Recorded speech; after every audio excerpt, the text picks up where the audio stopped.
تو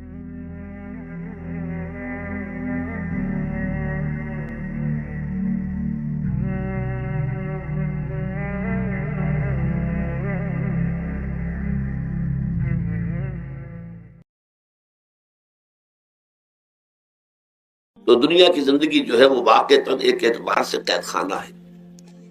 قید حیات و بند غم اصل میں دونوں ایک ہیں. جب تک یہ زندگی رہے گی غم بھی لگا رہے گا، تکلیفیں لگی رہیں گی، مصائب آتے رہیں گے، انسان کو دکھوں کا سامنا رہے گا، واسطہ رہے گا. موت سے پہلے آدمی غم سے نجات پائے کیوں؟ ظاہر بات ہے جب تک زندگی ہے تو غم ہے، تو موت سے پہلے نجات نہیں مل سکتی. اگرچہ اس کے بعد کا اگلا مرحلہ جو ہے، جو حقیقت کو جاننے والے ہیں وہ تو جانتے ہیں کہ اس کے بعد تو غم کا اور بڑا کڑا مرحلہ آنے والا ہے. اب تو گھبرا کے یہ کہتے ہیں کہ مر جائیں گے، مر کے بھی چین نہ پایا تو کدھر جائیں گے. اگر اللہ ہمیں معاف فرمائے، اپنی رحمت اور مغفرت سے ہمیں ڈھانپ لے، جیسے کہ حضور نے فرمایا الا یتغمدنی ربی برحمتہ، حضور نے فرمایا کہ کوئی انسان بھی محض اپنے اعمال کی بنیاد پر جنت میں نہیں داخل ہو سکے گا جب تک کہ رحمت خداوندی دستگیری نہ کرے. کسی صحابی نے بڑی ہمت کی، بڑے جرت کا معاملہ کیا، پوچھ لیا کیا حضور آپ بھی؟ ظاہر بات ہے آپ بھی انسان ہیں، آپ بھی بشر ہیں، قرآن مجید میں کہلوایا گیا ہے اور انما انا بشر مثلکم. تو اگر آپ کہتے ہیں کوئی انسان جنت میں داخل نہیں ہو سکے گا محض اپنے اعمال کی بنیاد پر جب تک کہ رحمت خداوندی دستگیری نہ کرے، تو کیا آپ بھی اس قاعدہ کلیہ میں شامل ہیں؟ آپ نے فرمایا ہاں میں بھی. الا یتغمدنی ربی برحمتہ، جب تک کہ میرا رب مجھے اپنی رحمت سے ڈھانپ نہیں لے گا میں بھی جنت میں داخل نہیں ہو سکوں گا. تو اس اعتبار سے اللہ تعالیٰ وہاں ہمیں بچا لے. لیکن جو وہاں نہیں بچایا گیا، اب ظاہر بات ہے کہ اس کے لیے جو مصیبت ہے وہ تو پھر دائمی ہے، ابدی ہے، دکھ ہی دکھ ہے. میں اس کی طرف زیادہ جانا نہیں چاہتا. اس وقت اصل میں میرا موضوع جو ہے وہ اس دنیا میں دکھوں کا علاج. اب اس اعتبار سے غور کیجئے، دکھ دو قسم کے ہیں. قرآن مجید پر جتنا میں نے غور کیا، دکھ ایک تو وہ ہے کہ جو ناگہانی طور پر آ جاتے ہیں، اس میں ہماری کسی غلطی کو دخل نہیں ہوتا.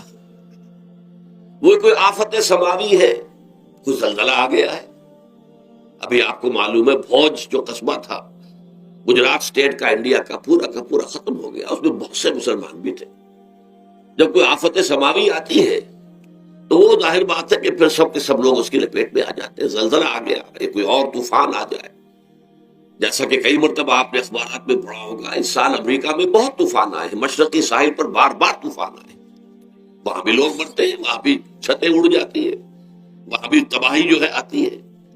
اس حوالے سے ایک تو ہے وہ ناگہانی آفات، آفت ارضی ہو یا آفت سماوی ہو. زلزلہ ہے یا آفت ارضی ہے، طوفان آ گیا ہے، کوئی سائیکلون آ گیا یا آفت سماوی ہے، یا کوئی آسمان سے بڑا سا پتھر آ جائے. آپ کبھی کبھی اخبارات میں پڑھتے ہوں گے کہ ایک بڑی چٹان پاس سے گزر گئی، بہت بڑی خلائی چٹان جو ہے زمین کے قریب سے ہو کر گزر گئی، زمین بچ گئی، ورنہ اگر وہ زمین سے ٹکرا جاتی تو نہ معلوم کتنا بڑا یہاں پر تباہی کا معاملہ ہوتا.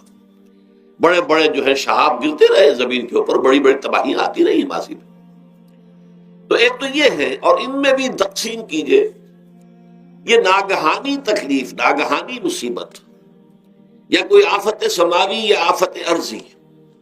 اس کی بھی پھر دو قسمیں ہو گئی. ایک وہ کہ جو افراد کو متاثر کرتی ہے انفرادی سطح پر. آدمی سڑک پر جا رہا تھا، پیچھے سے آ کر کسی گاڑی نے ٹکر ماری، گر گیا، ٹانگ ٹوٹ گئی.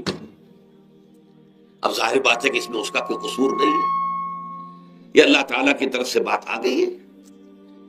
یا یہ کہ کوئی اگر اجتماعی سطح پر آیا، جیسا کہ زلزلہ ہے، یا جیسا کہ کوئی سائیکلون ہے، کوئی بڑا طوفان ہے، بہت بڑے فلڈز آ گئے ہیں. اس وقت بھی موزمبیق میں بہت بڑا فلڈ آیا ہوا ہے، ساؤتھ افریقہ میں، اور افریقہ میں پچھلے سال بھی بہت بڑا فلڈ آیا تھا، بڑی تباہی آئی تھی، آ رہا. تو یہ آفت سماوی یہ ظاہر بات ہے کہ اجتماعی سطح پر آتی ہے، بڑی بڑی مقدار میں، تعداد میں لوگ متاثر ہوتے ہیں، لاکھوں لوگ بے گھر ہو جاتے ہیں، ہزاروں آدمی مارے جاتے ہیں. پہلی شکل جو ہے دکھ کی، جیسا کہ میں نے عرض کیا، وہ ناگہانی دکھ، کوئی آفت عرضی، کوئی آفت سماوی، خواہ وہ انفرادی ہو خواہ اجتماعی، اس کے ضمن میں کیا علاج ہے؟ ظاہر بات ہے کہ اس کا علاج یہ تو نہیں ہو سکتا کہ آپ اس کو ختم کر سکیں۔ انگریزی کا ایک محاورہ ہے، What cannot be cured must be endured۔ جو چیز جو ہے جس کا علاج نہیں ہو سکتا وہ تو برداشت کرنی پڑے گی۔ بعض بیماریاں بھی ایسی ہیں، ڈائبٹیز ہو گئی ہے، شوگر کا مرض ہو گیا، ڈاکٹر آپ کو بتائے گا کہ بھائی اب یہ مرض جائے گا نہیں، اب آپ کو اس مرض کے ساتھ ہی اپنے آپ کو ایڈجسٹ کر کے اپنی غذا وغیرہ اس کے مطابق طے کر لیجیے، ورنہ یہ کہ یہ نہ سمجھیے کہ یہ مرض چلا جائے گا۔ تو what cannot be cured must be endured۔ لہذا ان آفت سماوی و عرضی، چاہے وہ انفرادی سطح پر متاثر کرتی ہوں انسانوں کو اور چاہے اجتماعی سطح پر، اس کا تو علاج ایک ہی ہے۔ عربی میں بھی ایک محاورہ یہ ہے کہ کسی نے پوچھا تھا کہ بچھو کے کاٹے کا کیا علاج ہے؟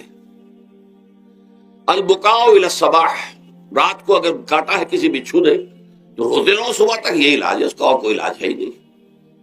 تو جو چیز لا علاج ہے اسے برداشت کرنا، گویا کہ یہاں جو اصل شے ہوگی کہ دنیاوی آفات، عرضی و سماوی آفات، ناگہانی آفات، ناگہانی مصیبتیں، ان کے ضمن میں ہمیں ایسی شے کی ضرورت ہے جو ہمارے اندر برداشت پیدا کر دے، اس کو جھیلنا آسان بنا دے، ہم اس کی وجہ سے بجھ کر نہ رہ جائیں، ہماری ہمتیں جواب نہ دے جائیں، ہمارا ارادہ ختم نہ ہو جائے، ہمارا حوصلہ پست نہ ہو جائے، بلکہ برداشت ہو، جھیلنا ہو، تحمل ہو۔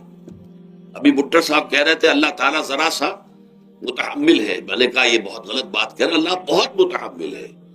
وہ ذرا سا تو یوں سمجھیے کہ ان کے کہنے کے انداز میں یہ بات آ گئی، ذرا سا رحیم بھی ہے، نہیں وہ بہت رحیم ہے، بہت متحمل ہے، بہت حلیم ہے۔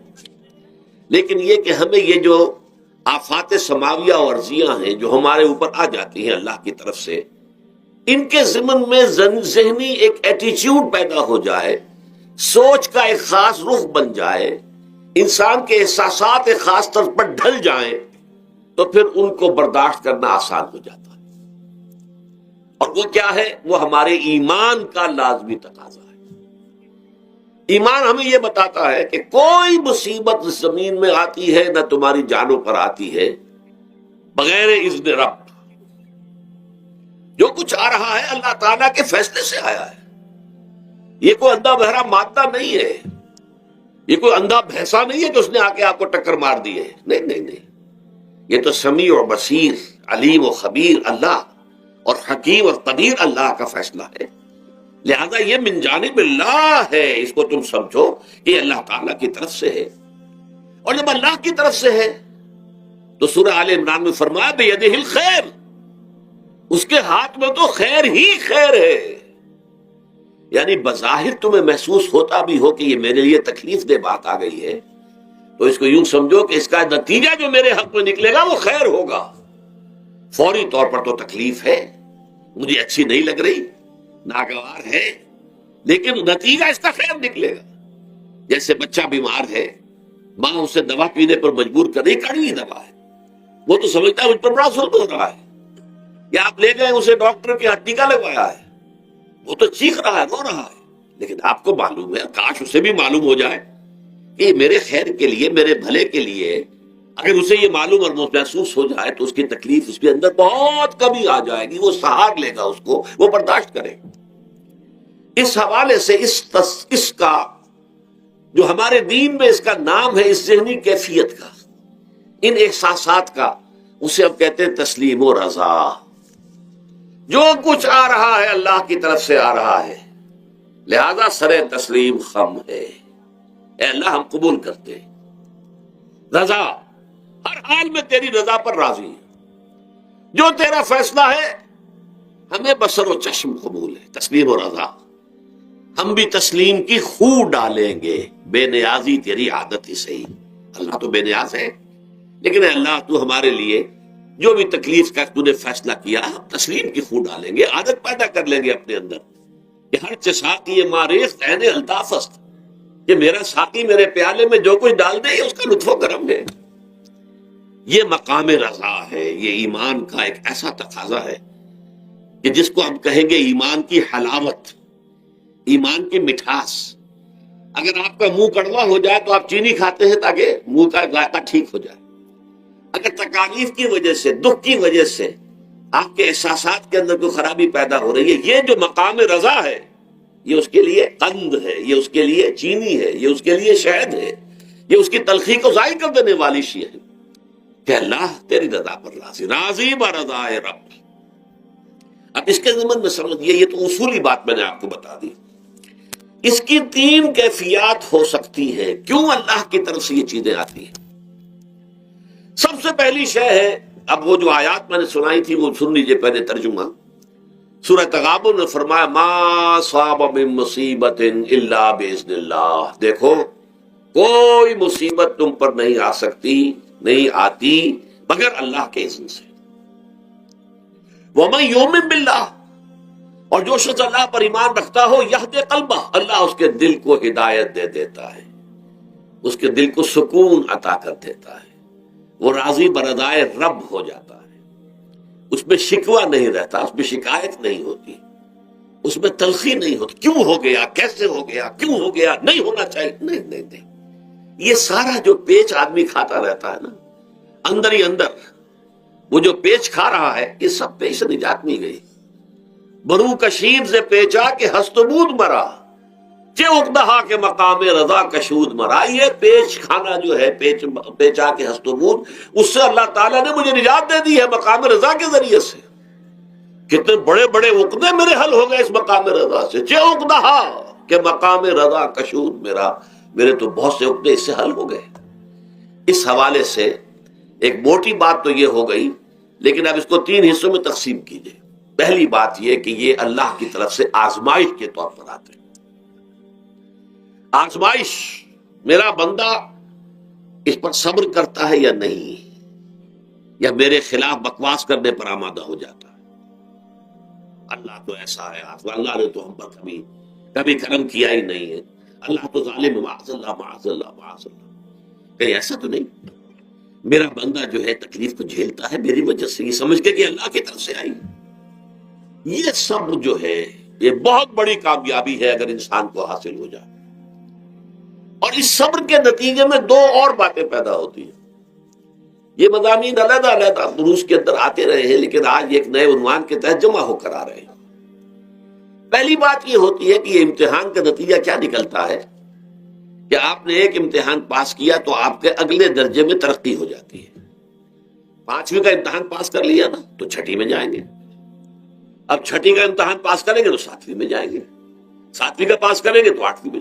درجہ بدرجہ انسان کی دینی، ایمانی اور روحانی ترقی کا ذریعہ یہ آزمائش بنتی ہے. جتنا اس میں صبر ہوگا، جتنا اس میں تسلیم و رضا جو ہے آپ حاصل کرتے جائیں گے تو آپ کے درجے بلند ہوتے چلے جائیں گے. آپ کا امتحان کڑے سے کڑا آئے گا، بڑے سے بڑا آئے گا، مشکل سے مشکل تر آئے گا.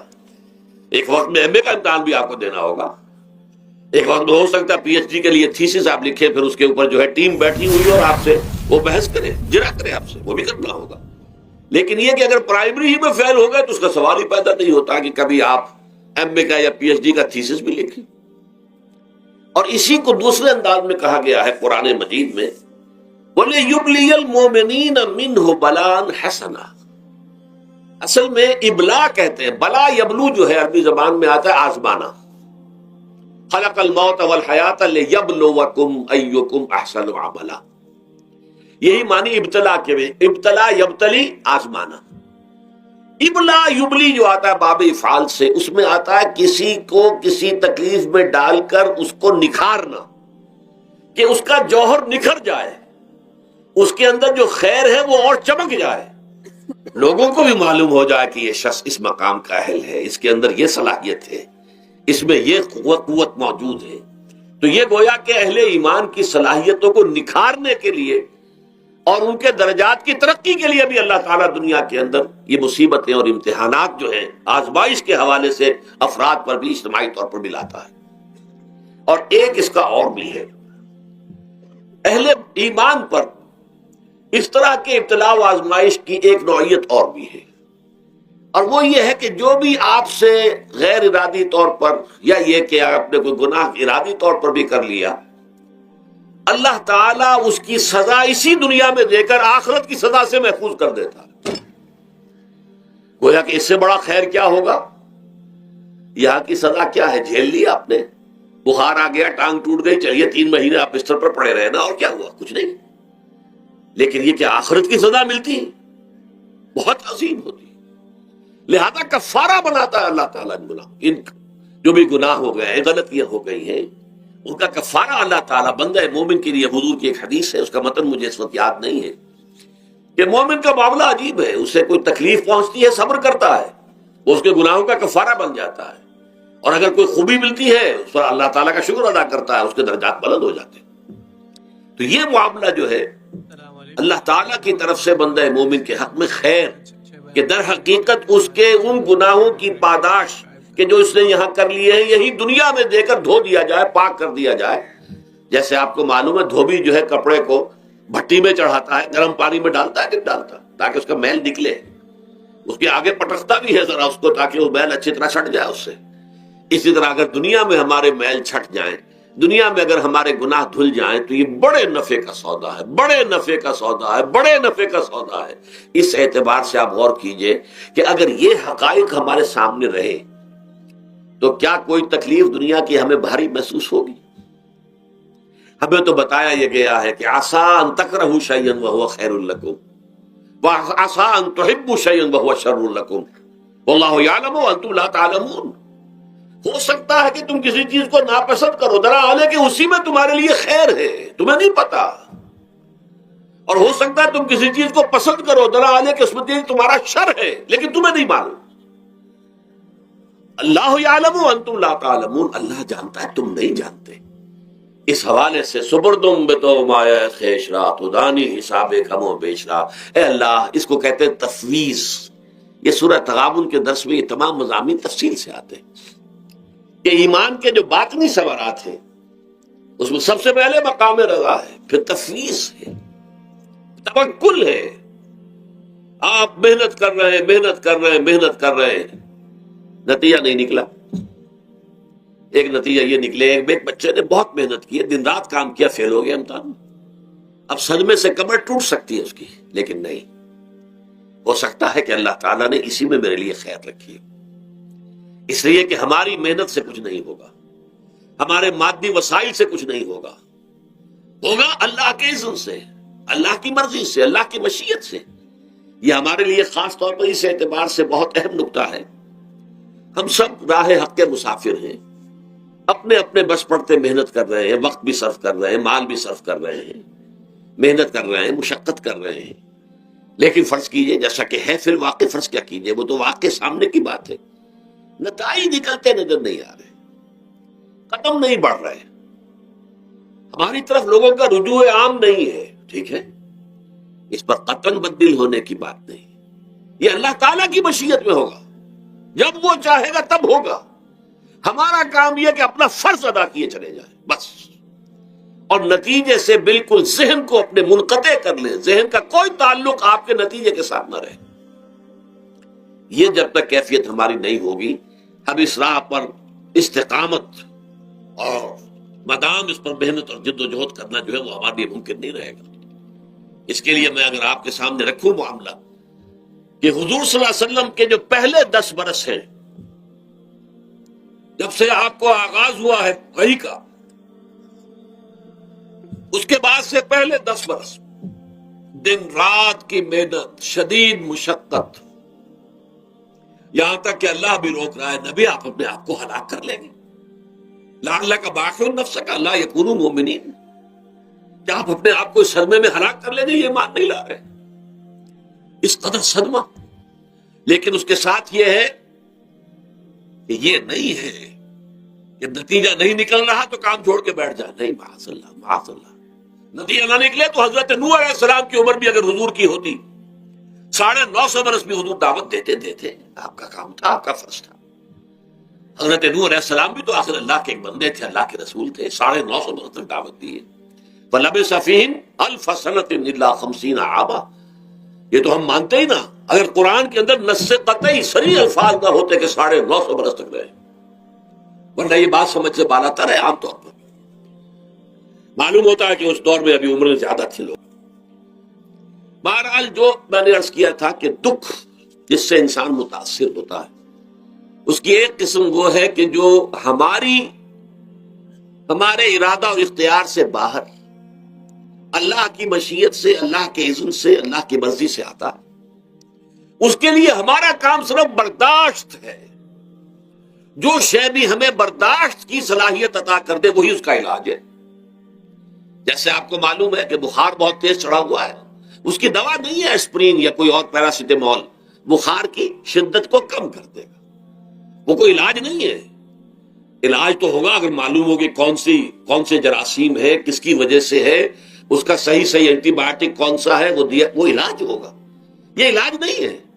لیکن اس کی شدت کی کمی اور اس کے اندر جو احساس ہے جھیل جانے کا، وہ انسان کے لیے آسان ہو جاتا ہے.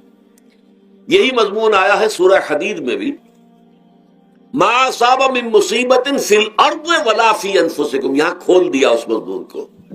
میں نے عرض کیا تھا نا کہ یہ آفت سماوی بڑے پیمانے پر بھی ہو سکتی ہے، زمین میں یعنی زلزلہ آ گیا، فلڈ آ گیا، طوفان آ گیا. ولا فی انفسکم، خاص تمہاری جان میں. تمہیں بخار ہو گیا، تمہیں ٹی بی لگ گئی، تمہیں کوئی اور بیماری آ گئی، تمہیں کینسر ہو گیا، معاذ اللہ ثم معاذ اللہ. ہوتا ہے، آخر ہوتا ہے. دنیا میں انسانی زندگی کے ساتھ یہ ساری چیزیں لگی ہوئی ہیں. لیکن یہ چیزیں ما اصاب من مصیبت فی الارض ولا فی انفسکم، نہیں پڑتی تم پر کوئی پڑنے والی کوئی مصیبت، کوئی تکلیف، نہ پوری زمین میں بڑے پیمانے پر، نہ تمہاری جانوں میں انفرادی سطح پر، الا فی کتاب من قبل ان نبراہا، مگر یہ کہ وہ تو ایک کتاب میں، کتاب اللہ کے علم کی کتاب، الکتاب، اس میں پہلے سے درج موجود ہے. یہ الٹ اپ نہیں ہو گیا، یہ اچانک نہیں ہو گیا. آپ اچانک سمجھتے ہیں کہ صاحب میں تو جا رہا تھا، اچانک ٹرک نے آ کے مجھے دھکا مار دیا. اچانک کوئی شے یہاں نہیں ہوتی. اس کائنات میں پتا تک نہیں ہلتا جب تک کہ اس نے رب نہ ہو. اچانک کا کیا سوال؟ تو در حقیقت جو ہوتا ہے وہ اللہ تعالیٰ کے علم میں پہلے سے ہے. علم کامل، ما کان وما یکون، جو کچھ ہوا ہے، جو کچھ ہوگا، مستقبل، ماضی، کل کا کل آنے واحد میں اللہ کے علم میں موجود ہے. لہذا یہاں اچانک کچھ نہیں ہوتا. جو بھی آیا ہے اللہ کے اذن سے آیا، اور یہ پہلے سے اللہ کے علم کے اندر موجود تھا، لکھا ہوا تھا. الا فی کتاب من قبل ان نبراہا ان ذلک علی اللہ یسیر. کہ تمہیں تو مشکل نظر آئے گا لیکن اللہ پر بڑا آسان ہے. اللہ کا علم کامل، ما کانا ما یکون کو حاوی ہے. لکہ لا تاسوا علی ما فاتکم، تاکہ تم افسوس نہ کیا کرو ان چیزوں پر جو تم سے چھوٹ جائیں، جاتی رہیں، چھن جائیں. کوئی موقع تھا ہاتھ سے نکل گیا، کوئی دولت تھی اس پر ڈاکہ پڑ گیا، کوئی اور مصیبت ہے وہ آ گئی، کوئی عزیز فوت ہو گیا، اکلوتا بیٹا تھا فوت ہو گیا، وغیرہ وغیرہ. ما فاتکم، فات سے ہی فوتیدگی ہے نا. جو شے بھی نکل جائے، چلی جائے، ہاتھ سے جاتی رہے، چاہے وہ کوئی آپ کا عزیز تھا جو فوت ہو گیا تو آپ کے ہاتھ سے نکل گیا، یا کوئی مال تھا جو آپ کے قبضے سے نکل گیا، ڈاکہ پڑ گیا، چوری ہو گئی، نقصان ہو گیا کاروبار میں بہت بڑا، اس پر افسوس نہ کیا کرو. اگر افسوس کرو گے تو اس کا مطلب کیا ہوگا کہ تمہیں اللہ پر اعتماد نہیں ہے، یا تم سمجھتے ہو کہ اللہ کے سوا بھی کوئی ہے جو یہ کام کر سکتا. کائنات میں تو ایک ہی کی مرضی چلتی ہے، وہ ہے اللہ. لہذا اگرچہ وہ کسی کے ذریعے سے تکلیف آپ کو پہنچی ہے، کسی نے آپ کو پتھر مارا ہے، وہ پتھر ہو سکتا ہے آپ کو نہ لگتا، لگ گیا ہے تو اللہ کے فیصلے سے لگا ہے. اس کا باپ بھی نہیں پتھر مار سکتا آپ کو اگر اللہ کا اذن نہ ہو. لہذا آپ پتھر مارنے والے کو بھی مجرم سمجھیے، ٹھیک ہے، اس سے بھی قصاص لینے کا آپ کو حق ہے، لیکن یہ جان لیجئے کہ جو آیا ہے پتھر وہ اذن رب سے آیا ہے. اب ظاہر بات ہے کہ اگر یہ کیفیت ہوگی تو غصہ اتنا نہیں ہوگا اس شخص پر کہ جس نے یہ کام کیا ہے، بلکہ ہو سکتا ہے آدمی مسکرا کے رہ جائے. جیسے کہ وہ میں واقعہ سناتا رہا ہوں اپنے دروس میں کہ ایک درویش مرش آدمی جا رہا تھا، جو رب کرے سو ہو، جو رب کرے سو ہو، جو رب کرے سو ہو. کسی شخص نے پتھر اٹھا کر دے مارا، اس کے سر پہ لگ گیا کہ اس نے پیچھے پلٹ کر دیکھا کس نے مارا ہے. اس نے کہا مجھے کیا دیکھتے ہو، جو رب کرے سو ہو، یہ تو رب کے معنی سے. اس نے کہا مجھے تو یہ پتھر رب کے مارے ہی لگا ہے، لیکن میں دیکھ یہ رہا تھا بیچ میں کس کا منہ کالا ہو گیا. اپنے لیے کس نے ایک گناہ کما لیا، اپنے لیے کس نے ایک مصیبت جو ہے وہ مول لے لی، وہ بیچ میں تم آ گئے ہو، پتھر اللہ کی طرف سے آیا ہے، لیکن اس کا عذاب، اس کا وبال تم پر آ جائے گا۔ بہرحال یہ تو میں نے عرض کیا آپ کے سامنے، وہ چیزیں کہ جو آ جاتی ہیں، وہ تکالیف، وہ مصائب جو اللہ کی طرف سے من جانب اللہ ہے، اس میں آپ کسی کو مورد الزام نہیں ٹھہرا سکتے، وہ آپ پر آ گیا۔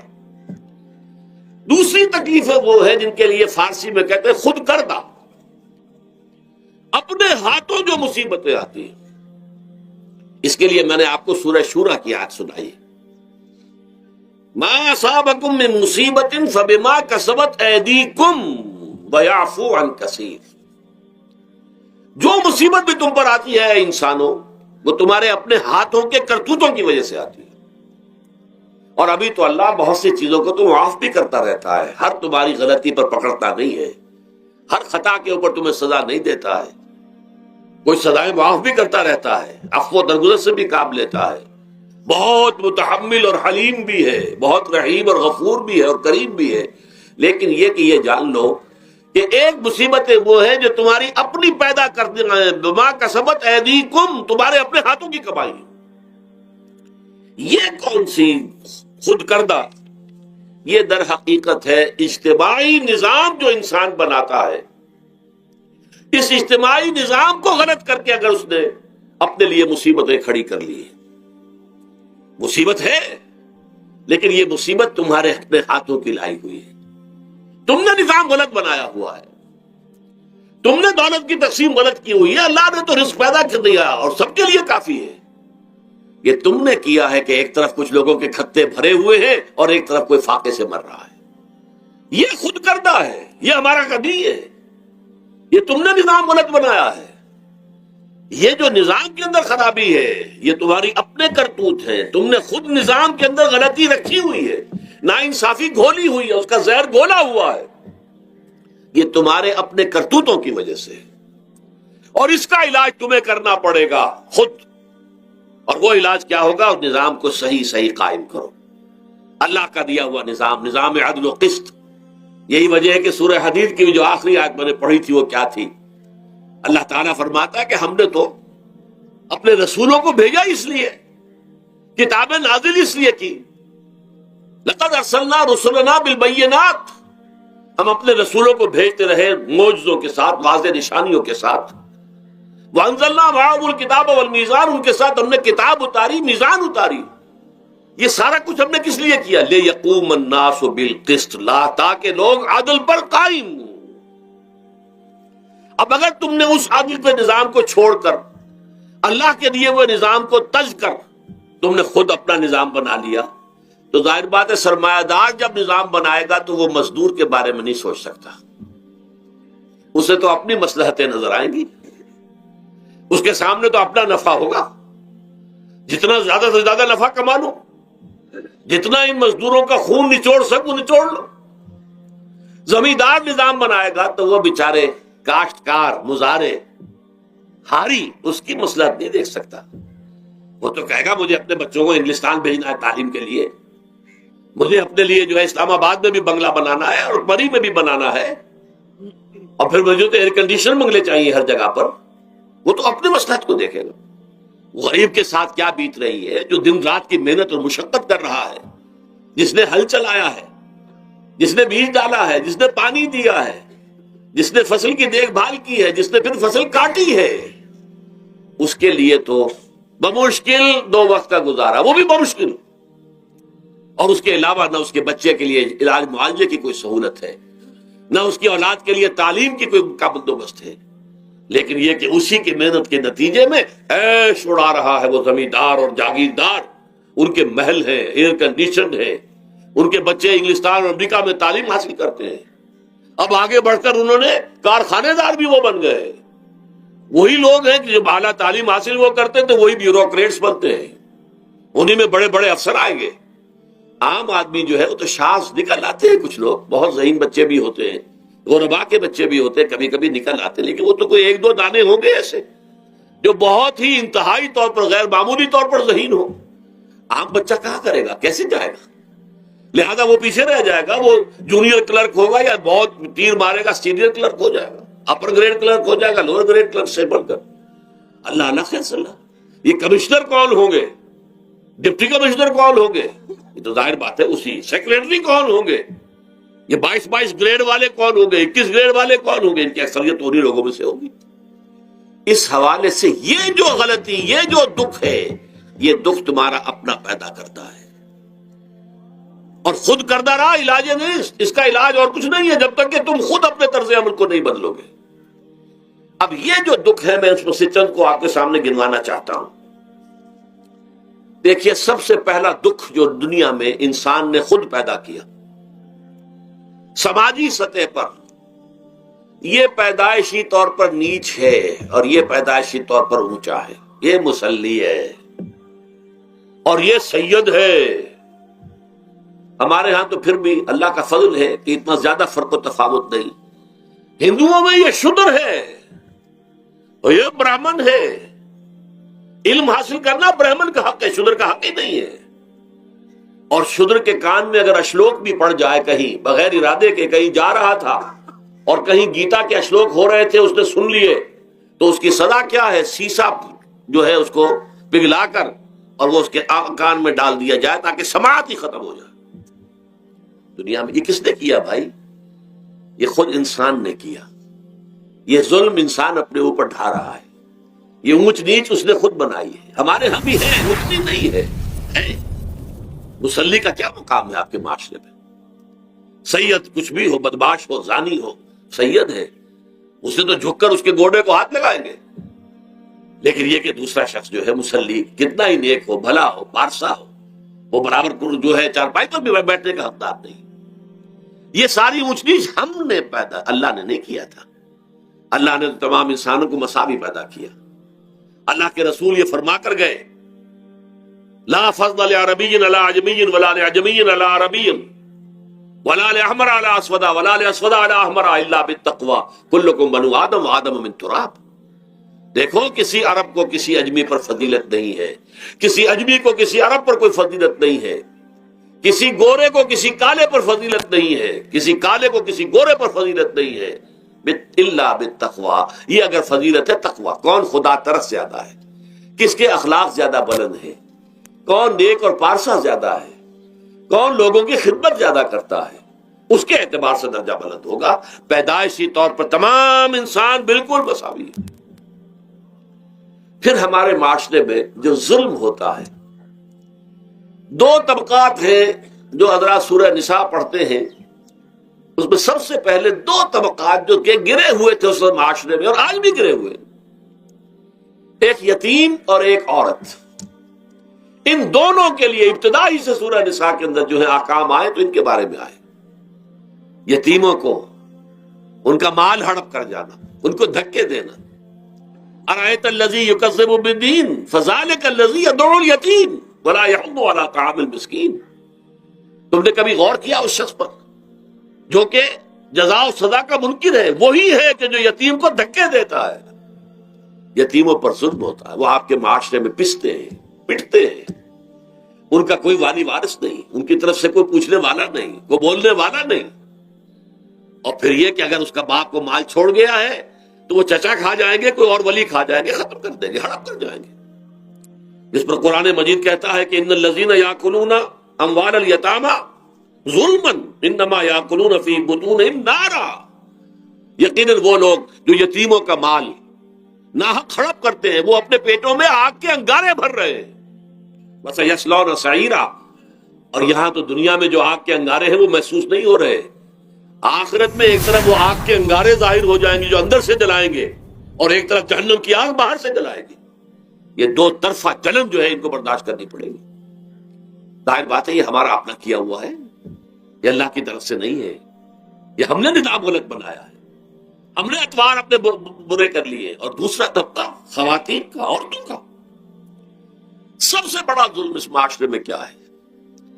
جو بچپن ہی سے احساسات کے اوپر ایک بوجھ بن جاتا ہے بچیوں کے، کہ بیٹے کو افضل سمجھتے ہیں، بیٹی کو جو ہے گھٹیا سمجھتے ہیں۔ اس قدر ناانصافی، اس قدر ناانصافی۔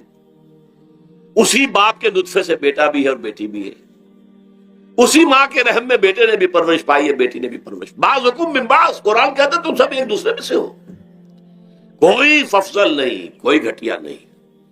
اللہ تعالیٰ نے، اللہ کے نبی نے کسی بیٹے کی پرورش پر کوئی اجر و ثواب نہیں بتایا۔ ہاں 2 یا 3 بیٹیوں کو پال پوس کر، تہذیب سکھا کر، پھر ان کی شادی کر کے ان کے گھروں میں پہنچا دیا، جنت کی ضمانت اللہ تعالیٰ دے رہا ہے۔ اور سب سے بڑی بات یہ کہ سب سے زیادہ محبوب انسان حبیب اللہ محمد ہے صلی اللہ علیہ وسلم، اور محمد کو اللہ نے بیٹے نہیں دیے بھی تو لے لیے، بیٹیاں دی، 4 بیٹیاں دی، اور کتنی محبت کرتے تھے محمد صلی اللہ علیہ وسلم کی بیٹیوں سے، خاص طور پر حضرت فاطمہ سے، وہ تو آپ سیرت میں پڑھیے کتنی محبت، کس قدر محبت، سب سے چھوٹی تھی شاید اس لیے۔ بہرحال پہلی بات تو یہ بچپن ہی سے وہ دعویٰ پڑھنا شروع ہو جاتا ہے بچیوں کے ذہنوں پر کہ ہم کو گھٹیا ہیں، ہمارے بھائی بڑھیا ہیں، ہمارے والدین جو ہیں ان سے زیادہ محبت کرتے ہیں، ہم سے نہیں کرتے۔ پھر شادی میں اکثر و بیشتر لڑکے، السلام علیکم ورحمۃ اللہ وبرکاتہ۔ اسی طرح کے مزید اچھے بیان سننے کے لیے ہمارے اس چینل اسلامک ڈریم کو سبسکرائب کریں، شکریہ۔ اس کے اذن کے بغیر، اس کی اجازت کے بغیر کوئی شادی نہیں ہو سکتی۔ زبردستی وہ بھیڑ بکریاں نہیں ہے کہ جس کے ہاتھ چاہا آپ نے بیچ دیا، معاذ اللہ ثم معاذ اللہ ثم معاذ اللہ۔ یہ ضرور ہے کنواری بیٹی ہے تو اس سے صرف آپ نے پوچھا اور وہ خاموش رہی، بس یہ بھی کافی ہے۔ البتہ یہ کہ اگر کوئی سیبہ ہے جس میں پہلے نکاح ہو گیا تھا، بیوہ ہو گئی، یا پہلے شادی تھی ایک خلا لے لی، طلاق لے لی یا طلاق ہو گئی، اس کو تو کہنا پڑے گا کہ ہاں مجھے کوئی اعتراض نہیں ہے اگر میری فلاں شخص سے شادی کر دی جائے، اس کے بغیر نکاح ہو نہیں سکتا۔ پھر ان سب کے اوپر سب سے بڑا ظلم، یہ تو اللہ تعالیٰ آپ کو توفیق دے تو دوسرا رکوع سورہ نساء کا پڑھیں، کتنی تاکید کے ساتھ احکام آئے ہیں وراثت کے۔ وراثت مما قل منہ او کثر، چاہے زیادہ مال کسی نے چھوڑا ہو چاہے تھوڑا سا چھوڑا ہو، لیکن وراثت کے احکام جو ہے ان کو نافذ کرنا ہوگا۔ نصیبا مفروضا، یہ اللہ کی طرف سے حصے ہیں جو مقرر کر دیے گئے ہیں۔ لیکن ہمارے معاشرے میں کون ہے جو بیٹیوں کو دینے کو تیار ہو، بہنوں کو دینے کو تیار ہو؟ مجھے تو حیرت ہوئی تھی، مالا کنڈ میں آپ کو معلوم ہوگا ایک دفعہ بڑی تحریک چلی تھی شریعت کے نفاذ کی۔ مولوی صوفی محمد صاحب بڑے نیک آدمی ہیں، بہت، اس میں کوئی شک نہیں، 80,000 کا مجمع لے کر، جلوس لے کر وہ چل پڑے تھے اسلام آباد کی طرف۔ جیسے ابھی اکرم آوان صاحب نے دھمکی دی تھی کہ 3 لاکھ میرے پاس ہیں، لیکن وہ 3 لاکھ میں سے وہ تو ان کے ہاں جمع جو ہوئے مشکل 5 سے 6,000 آدمی جمع ہوا تھا کل، لیکن یہ تو 80,000 کو مالا کنڈ سے لے کر اور دریا اٹک تک تو پہنچ گیا تھا۔ اللہ کا بندہ 80,000 کا قافلہ وہاں روکا گیا۔ لیکن ان سے بھی جب میں نے جا کر بات کی کہ مولانا شریعت آپ نافذ کروانا چاہتے ہیں، لیکن کیا آپ بچیوں کو بھی وراثت کا حق دینے کو تیار ہیں؟ کیا نہیں، یہ تو رواج کا معاملہ ہے۔ میں نے کہا لا حول ولا قوت الا باللہ، اگر یہ رواج کا معاملہ ہے تو باقی چیزیں بھی رواج کی ہے، پھر شریعت بدل چکی ہے، اب شریعت کا رواج نہیں رہا، ساری شریعت چھوڑ دیجیے آپ۔ لیکن ان کی نیکی کی بات ہے یہ کہ پہلے توجہ کبھی ان کی ادب نہیں ہوئی، لیکن میری یہ بات جو ہے ان کو لگ گئی ان کے دل کو۔ اگلی مرتبہ جب ان سے ملنے گیا تو انہوں نے کہا کہ اب میں نے بیعت لینی شروع کی ہے لوگوں سے کہ وہ اپنی بیٹیوں کو بھی حق دیں گے، وراثت کے اندر تقسیم کر کے دیں گے حصہ۔ لیکن یہ کہ اس وقت تک انہوں نے کہا تھا ابھی کل 28 آدمیوں نے بیعت کی ہے، وہ 80,000 سے بیعت یہ لینی آسان کام نہیں ہے۔ 80,000 کو جوش دلا کر شریعت کے نام پر لا کر ٹکرا دینا یہ آسان کام ہے، لیکن 80,000 سے یہ بیعت لینا کہ پورے شریعت پر عمل کریں گے یہ بہت مشکل ہے۔ یہی تو وجہ ہے ہمارا قافلہ اگر سست گام ہے تو کیوں ہے؟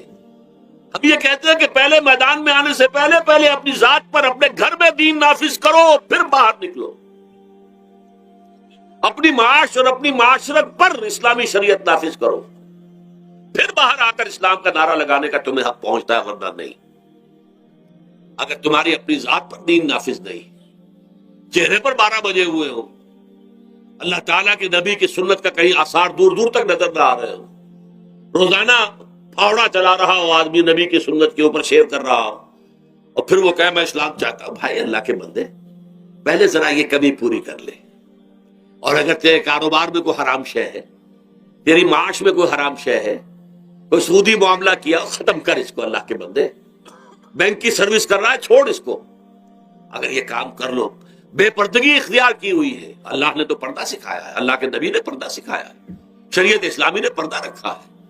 مردوں اور عورتوں کا اختلاط پسند نہیں ہے, اس پر عمل کرو, پھر آنا میدان میں, پھر دوسروں کی غلطی جو ہے بتانا اس کو کہ یہ تم غلط کر رہے ہو, مشرف تم یہ کر رہے ہو, غلط کر رہے ہو, فلاں تم یہ کر رہے ہو, غلط کر رہے ہو, نواز شریف تم یہ کر رہے ہو, غلط کر رہے ہو. لیکن یہ ہے کہ اس سے پہلے اپنے اوپر. اس لیے میں نے آپ کو بتا دیا وہ واقعہ کہ انہوں نے بتایا, بعد میں اور بھی آگے ہوں گے انشاءاللہ, مجھے امید ہے. لیکن جب میں ملا تھا تو انہوں نے کہا تھا ابھی صرف 28 آدمیوں نے بیعت کی. بہرحال عورتوں کا ایک حق ہے جو حضور نے بیان فرمایا اور قرآن مجید نے بیان کیا, عاشروہن بالمعروف. عورت کا اکرام ہو, بیٹی کی حیثیت سے بھی, بہن کی حیثیت سے بھی, بیوی کی حیثیت سے بھی, اور ماں کی حیثیت سے تو سمجھو کہ جنت جو ہے وہ ماں کے قدموں تلے. الجنت تحت اقدام الامہات, فرمان ہے محمد رسول اللہ صلی اللہ علیہ وسلم کا. لہذا اکرام, عورت کا اکرام, عورت کی عزت, بیٹی کی حیثیت سے بھی, بہن کی حیثیت سے بھی, بیوی کی حیثیت سے بھی, اور ماں کی حیثیت سے بھی. عاشروہن بالمعروف, اپنی بیویوں کے ساتھ رہو بڑے طریقے پر, نیک طریقے پر, اچھے طریقے پر. حضور نے یہاں تک فرمایا خیارکم خیارکم لأہلیکم وانا خیرکم لأہلی. دیکھو مسلمانوں, اے میرے صحابیوں, تم میں سے بہتر لوگ وہ ہیں جو اپنے گھر والوں کے حق میں بہتر ہیں, نرمی کرتے ہیں. عورت کے بارے میں یہ بھی فرمایا, ایک مرتبہ سواری تیز دوڑا رہے تھے جو بھی اونٹ کو لے کے جانے والے تھے, جبکہ ہودج میں کچھ خواتین سوار تھیں. حضور نے فرمایا دیکھو نا, یہ نگینے ہیں جو سوار ہیں, ان کو زیادہ دھکے نہ لگواؤ تیز تیز اونٹ چلا کر. ان کے ساتھ نرمی ہو, ان کے ساتھ نیکی کی جائے, ان کے احساسات کا خیال رکھا جائے, ان کے ساتھ زیادتی نہ ہو. مار پیٹ کا کیا سوال, معاذ اللہ ثم معاذ اللہ. ان کے ساتھ جو ہے عاشروہن بالمعروف, بھلے طریقے پر گزارا کرو. یہاں تک فرمایا ہو سکتا ہے کہ کسی وجہ سے تمہاری بیوی جو ہے تمہاری نگاہوں سے گر جائے, اب آپ کے دل میں اتنی محبت نہیں رہی, لیکن اللہ فرماتا ہے دیکھو ہو سکتا ہے کہ اس میں کوئی پہلو ایسا ہو, تلاش کرو, کوئی پہلو ایسا ہو بہتری کا کہ جس کی وجہ سے تلاش کر کے اس کو اپنی نگاہوں میں مرکوز کر لو, تاکہ اس کے تمہارے دل میں اس کے لیے محبت دوبارہ اثر نہ ہو. اس پہلو کی وجہ سے جو تمہاری نگاہ سے اوجھل تھا, وہ اچھائی اس میں ہے, سیرت کی اچھائی ہے. صورت بہت اچھی نہیں, اللہ نے سیرت اچھی دے دی ہے. جو کچھ دیا, جو اچھائی ہے, جو بھلائی ہے, اس کو تلاش کرو, نگاہ کو وہاں پر جماؤ تاکہ تم ان کے ساتھ اچھا سلوک کر سکو. اس سے آگے آئیے, معاشی میدان ہے سب سے زیادہ سخت اور سب سے زیادہ کٹھن اور سب سے زیادہ ظالمانہ نظام. اس میں سب سے بڑا ظلم جو ہمارے پاکستان میں ہے وہ یہ زمینداری, غیر حاضر زمینداری, اور یہ جاگیرداری. محنت کرے کسان مزدور ہاری, عیش کرے جاگیردار زمیندار, یہ اس سے بڑا ظلم اور کوئی نہیں ہو سکتا. اور چونکہ ہماری معیشت بنیادی طور پر زرعی معیشت ہے, ہمارا تو زیادہ تر جو آبادی کا طبقہ ہے وہ کاشتکار ہے, لہذا سب سے بڑا ظلم جو ہو رہا ہے وہ در حقیقت یہ زمینداری, غیر حاضر زمینداری اور جاگیرداری. اب اس میں سمجھ لیجئے اس بات کو اچھی طرح, کتنا بڑا ظلم ہے. ایک شخص خود شہر میں رہ رہا, لاہور میں, ساری سہولتیں اسے حاصل ہیں. کتنی سہولت ہوتی ہے, ٹوٹی کھولی اور پانی آ رہا. دیہات میں جا کے بیچارے کاشتکار کو معلوم ہو سکتا ہے کہیں سے دور سے پانی کھینچ کر لانا پڑتا ہو کسی کنویں سے. کہاں اسے یہ سہولت ہے کہ ٹوٹی کا کان مروڑا اور پانی حاضر. کہاں یہ سہولت ہے کہ بجلی کا بٹن اوپر سے نیچے کیا اور موقع روشن ہو گیا. یہ ساری سہولتیں بھی لے رہا ہے اور وہ تنخواہ بھی لے رہا ہے کوئی, یا کوئی کاروبار بھی کر رہا ہے, اور ایک زمین اس کے پاس ہے, فلاں ضلع میں میرا رقبہ ہے, اس رقبے پر جو کاشت کر رہا ہے آ کر اس کی کمائی میں سے, اس کی فصل میں سے آدھا بٹا کر لے جاتا ہے. کیا حق پہنچتا ہے اسے؟ یہ مزارعت جو ہمارے ہاں جس کو جائز قرار دے دیا گیا, یہ دور ملوکیت میں جائز قرار دیا گیا. بادشاہت جو ہے وہ چلتی تھی جیسے آپ نے کن کھجورا دیکھا ہے نا، اس کے بہت سی ٹانگیں ہوتی ہیں. کن کھجورے کی کتنے پاؤں ہوتے ہیں؟ سینکڑوں. ایسے بادشاہوں کے یہ پاؤں ہوتے تھے. جاگیردار 3,000 منصبدار، 5,000 منصبدار، 20,000 منصبدار، 30,000 منصبدار، یہ جاگیردار. بڑے بڑے علاقے ان کے پاس ہیں. اب ظاہر بات ہے کہ وہ خود تو کاشت نہیں کر سکتے نا، انہیں تو مزارع چاہیے. لہذا مزارعت کے جائز ہونے کا فتویٰ دیا گیا. جب اسلام میں بادشاہت آ گئی، ملوکیت آ گئی اور جاگیرداری آ گئی، جو ملوکیت کے پاؤں ہیں وہ کنسلے کی طرح، کن کھجورے کی طرح اس کے پاؤں ہیں، تو وہ تو جاگیردار ہے. یہ ہے جس کی وجہ سے امام ابو حنیفہ نے کہا مزارعت حرام ہے، جس کی زمین ہے وہ کاشت کرے. یا حضور کی حدیث ہے کہ چاہے اپنے بھائی کو دے دے تو ایک دانہ لینے کا حقدار نہیں. اگر تو تمہارا کوئی اور ذریعہ معاش نہیں ہے تو ٹھیک ہے، جاؤ کاشت کرو. تمہارا کوئی اور ذریعہ معاش ہے، تمہارا کاروبار ہے، تمہاری دکان چل رہی ہے، تم ملازمت میں ہو، تمہیں تنخواہیں مل رہی ہے، تمہارا پروویڈنٹ فنڈ بھی جمع ہو رہا ہے، تمہیں تو تمہارے ریٹائرمنٹ کے بعد وہ پینشن بھی مل جائے گی، اور اس کے ساتھ ساتھ تم نے یہ ظلم روا رکھا ہوا. زمین اگر ہے یا تو جاؤ کاشت کرو، ورنہ یہ کہ اس زمین کو دے دو اپنے کسی بھائی کو. ملکیت تمہاری رہے گی، کاشت وہ کرے گا تو جو فصل ہوگی اس کی برداشت بھی وہی کرے گا، وہی لے کر جائے گا. یہ فتویٰ ہے امام اعظم امام ابو حنیفہ رحمۃ اللہ علیہ کا. یہی فتویٰ ہے امام مالک، امام دار الحجرہ، امام مدینہ، امام مالک رحمۃ اللہ علیہ، دونوں کا فتویٰ ہے. اور عظیم ترین یہی دو ہے، اولین بھی یہی دو ہے، عظیم ترین بھی یہی دو ہے. امام شافعی بھی شاگرد ہے امام مالک کے، امام احمد ابن حنبل شاگرد ہے امام شافعی کے. ٹاپ پر کون ہے؟ امام ابو حنیفہ، ان کے شاگردوں میں قاضی ابو یوسف اور امام محمد امام ظفر. ادھر امام مالک، ان کے شاگردوں میں پھر امام شافعی، پھر ان کے شاگرد امام احمد ابن حنبل. ٹاپ پر دونوں یہ کہہ رہے ہیں کہ حرام، مزارعت حرام، جس کی زمین ہے خود کاشت کرے.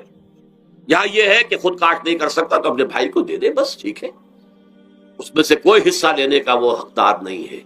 جو محنت کرے، جو خون پسینہ اپنا لگائے، وہی اس سے ساری جو ہے آمد بھی اس کو حاصل ہونی چاہیے. یہ مجھے حال ہی میں، یہ آپ کے علم میں ہونا چاہیے، یہ فتویٰ دیا ہے قاضی ابو یوسف اور امام محمد نے کہ مزارعت حلال ہے، جائز ہے. شرطیں لگائی انہوں نے کہ بیج بھی زمیندار دے، کوئی جانور وغیرہ ہے تو وہ بھی زمیندار کا ہو، اگر کوئی ٹریکٹر ہے تو اس کی بھی پیمنٹ جو ہے زمیندار کرے. یہ ہے شرطیں، یعنی اس کا کوشش کی ہے کہ اس جاگیرداری کا ڈنک جو ہے کم ہو جائے، اس مزارعت کے اندر جو مضرت ہے وہ کم ہو جائے. لیکن یہ کہ اصلاً اسے جائز قرار دے دیا. ہمارے ہاں کون شرطوں کو کون دیکھتا ہے، آداب کو کون دیکھتا ہے، قواعد و ضوابط کو کون، ہنیئن وریا، جیسے کہ ماں کا دودھ پیتے ہیں ایسے ہی یہ مزارعت کی جو آمدنی ہے اس کو کھا رہے ہیں. حرام ہے، حرام ہے، حرام ہے. حال ہی میں ابھی ملاقات ہوئی میری مولانا زاہد الراشدی صاحب، آپ کے بہت قریب گجرانوالے میں، جو اس کی سب سے بڑی مسجد ہے، اس کے خطیب ہیں. انہوں نے بتایا ملا علی قاری نے بھی یہ لکھا، جو بہت بعد کے حنفی جو ہے وہ فقیہ ہے، کہ دلائل تو وہی ہیں جو امام ابو حنیفہ نے دیے ہیں، دلائل تو ان کے ساتھ ہیں، لیکن مصلحت ہے جو جس کے تحت یہ فتویٰ دیا گیا. یہاں تک کہ مولانا شبیر احمد عثمانی کے ساتھ دستے راست سمجھ لیجئے، ظفر احمد عثمانی رحمۃ اللہ علیہما، انہوں نے بھی یہ لکھا ہے کہ دلائل تو امام صاحبی کی رائے کے حق میں جاتے ہیں، لیکن یہ کہ ہمارے ہاں تقلید کا ایسا ایک قلادہ گردنوں میں ڈال دیا گیا ہے، کیونکہ ہمارے بزرگوں نے فتویٰ دے دیا، قاضی ابو یوسف نے، امام اور قاضی اور امام محمد نے، لہذا فتویٰ تو اسی پر چلے گا. میں نے ان سے بات کی ان کا ڈٹ کر، میں نے کہا میدان میں آئیے، نہ کام کیجیے. جب تک یہ مزارعت ختم نہیں ہوتی ہے، جب تک جاگیرداری اور زمینداری ختم نہیں ہوتی ہے، اس ملک میں کوئی سیاست صحیح آ ہی نہیں سکتی. یہ سیاست تو وڈیروں کا، جاگیرداروں کا، بڑے بڑے زمینداروں کا کھیل ہے. یہ آپ نے پتہ نہیں نام سنا ہے کہ نہیں، میوزیکل چیئرز گیم، یہ ہوتا ہے ان کا کھیلنے والوں کا، بہت زیادہ دولت والے جو ہیں، یہ ان کا کھیل ہے.